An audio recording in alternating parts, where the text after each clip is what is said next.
Welcome back to Pre-Algebra Chapter 6, Section 2 in this book. And they titled it, Writing and Solving Proportions. Now, I am going to change what you learn a little bit. I'm going to advance you to the next chapter, the next section a little bit, but I'll explain to you what I mean when I get there. Okay, so what is a proportion? It is two equivalent ratios. And so it's like A, and how you read it is like this. A is to B as C is to D.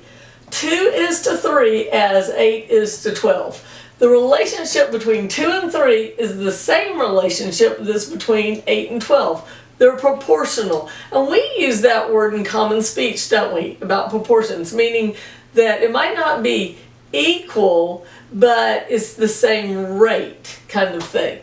And then they will give you 3. So like of these things, they'll give you 3 of the 4 numbers, and then you will cross multiply and solve for the other one. Now, they don't teach you cross multiplying in this section.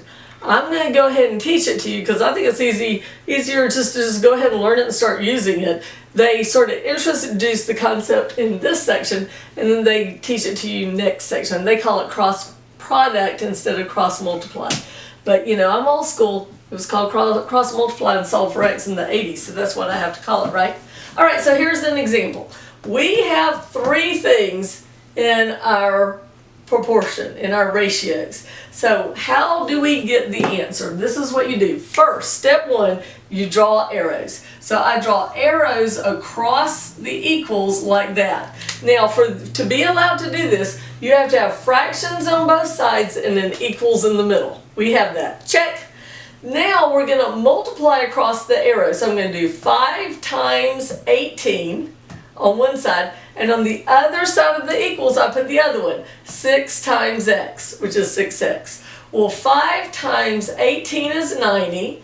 I bring down what I don't mess with, the equals, the 6 and the x, and then I ask myself the question. What's the question? Why is x not alone? It's being multiplied by 6, so I do the opposite. I divide both sides by 6. Those cancel out. 90 divided by 6 is 15. X is 15. Remember how last time I told you that it wasn't real important that you learned that at this time, the way they do complicated unit conversions? You can wait until you get a little bit older to understand that better. This is super important, and it's at the right level for you. So this I do want you to really understand. Let's do another one.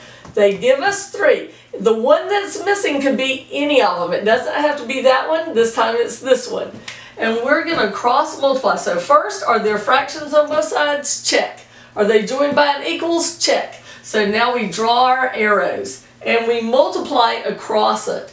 X times, see how the X kind of looks like a times? X times 10 on this side, which you just write, X next to 10, and 2 times 20 on the other. 2 times 20 is 40. Bring down what you didn't mess with, the 10x and the equals. Now, why is x not alone? It's being multiplied by 10. What's the opposite?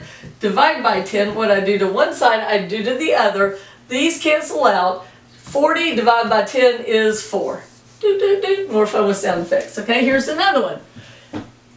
We have 3 of them. That's the one we're going to look for. Are there fractions on both sides? Check. Is there equals in the middle? Check. Then we can do it. We draw our arrows. So x times 8 is 8x, and 12 times 2 is 12 times 2, which is 24. Why is x not alone? It's multiplied by an 8. What's the opposite? Divide by an 8. What I do to one side, I do to the other. These cancel out. 24 divided by 8 is 3. Ta-da!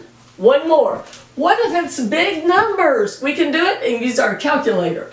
So one more time. Are there fractions on both sides? Check. Is there an equals in the middle? Check. Are we ready to do it? Yes. Next step, draw your arrows. And I really do this every single time, even though I do math all day. Because if I mess up, it's not because I didn't know the math, it's because I got sloppy about the process. And all these little things, the songs I sing, the hand claps, the drawing on it, all of that keeps me organized where I don't get the wrong answer by just being spacey or whatever. All right, so on one side I do 5 times 9,300, And on the other side, I do 100 times x, which is 100x. I don't know my 9,300 tables up to 5, so I would need to do that on my calculator, and I did. I brought down what I didn't mess with, the equals, the 100, and the x. Now I say, why is x not alone? It's multiplied by 100. What's the opposite divided by 100? What I do to one side, I do to the other. Those cancel out. And do you know this little trick? If you're dividing things that have zeros, you can just mark the zeros out as long as you have one on the numerator and denominator. So I get 465 divided by 1, which is 465. I think these are really fun, and they will help you on the SAT, the ACT, and college entrance exam. So this one's real important. Come back next time and we're going to just learn more about it. All right? Math is great.